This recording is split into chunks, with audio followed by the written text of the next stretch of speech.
재심 대상 판결 전후 범행 사이에 형법 37조 전단의 경합범위 성립하느냐 문제된 사건인데, 자, 잘 정리해 두시죠. 재심 판결에서 금고 이상의 형이 확정됐다. 그럼 재심 대상 판결 이전 범죄와 재심 대상 판결 이후 범죄 사이에 형법 37조 전단의 경합범 관계가 성립하느냐?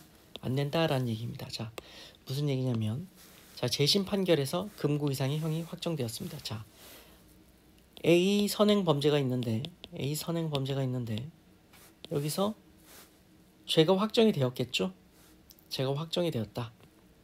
확정 판결이 났다.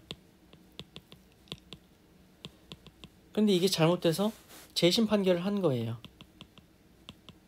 재심 판결의 대상은 뭐죠? 이 확정 판결인 거죠. 이것이 재심 대상 판결이다. 재심 대상 판결.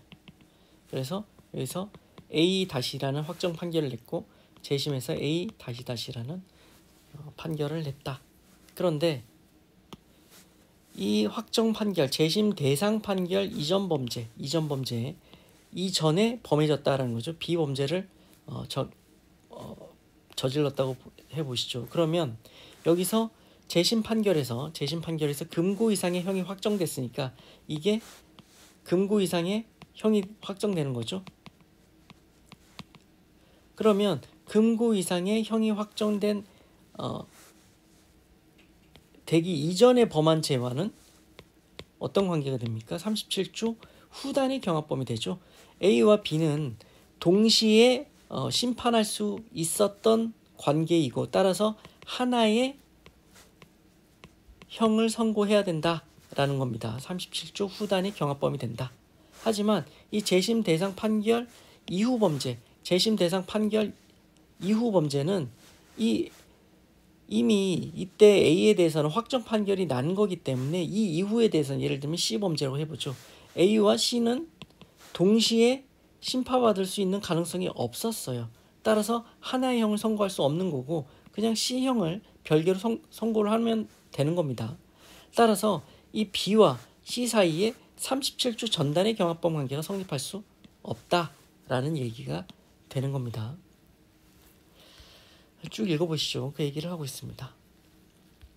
37조 후단 경합범은 금고 이상의 형에 처한 판결이 확정되기 이전에 범한 죄가 이미 판결이 확정된 죄와 동시에 판결을 받아 하나의 형을 선고받을 수 있었던 경우에 하나에 성립한다.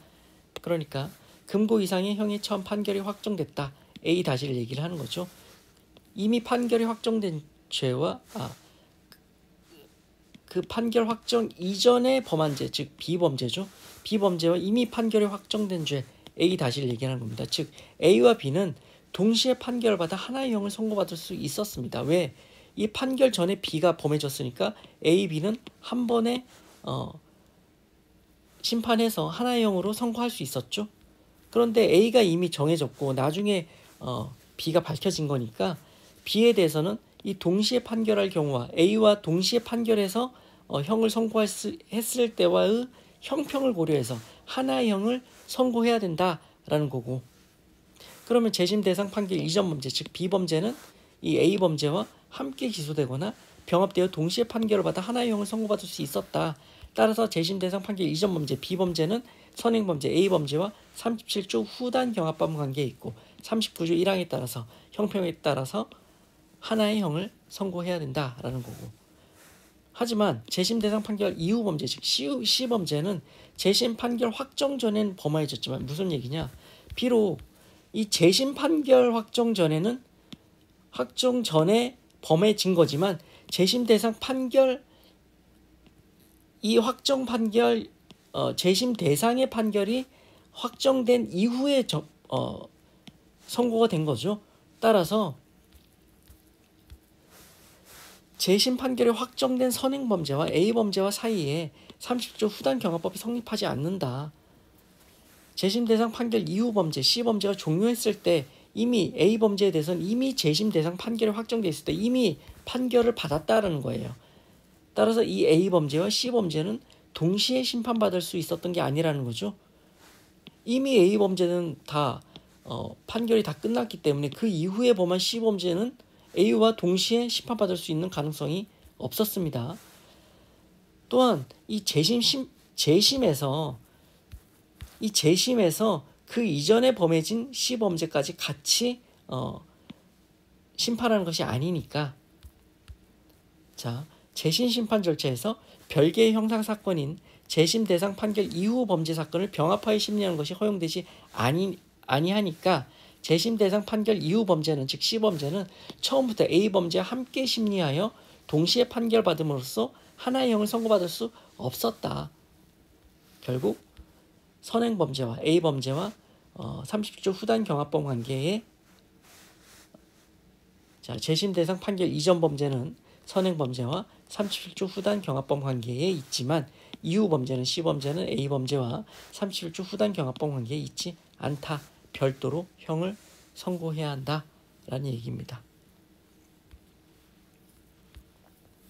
그래서 이 B범죄와 C범죄가 37조 전단의 경합범 관계가 될 수 없겠죠. 별도로 형을 정해서 선고해야 된다.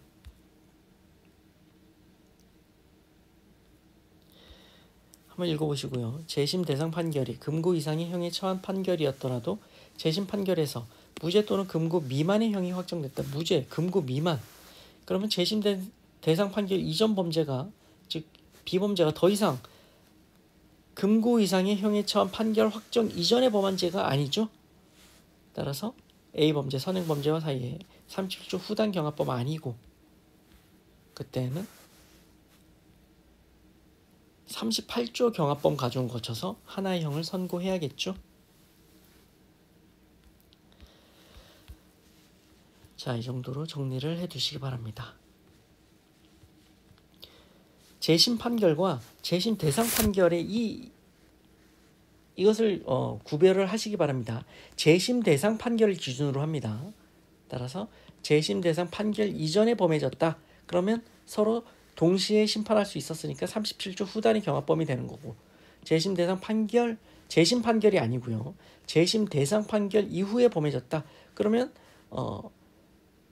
이 A와 C는 서로 동시에 심판할 수 있었던 관계가 아니기 때문에 37조 후단의 경합범이 될 수 없고, 따라서 B와 C도 37조 전단의 경합범 관계가 성립할 수 없겠죠. 별개의 형이 선고되어야 한다라는 겁니다. 자, 잘 정리해 두시기 바랍니다. 마치겠습니다.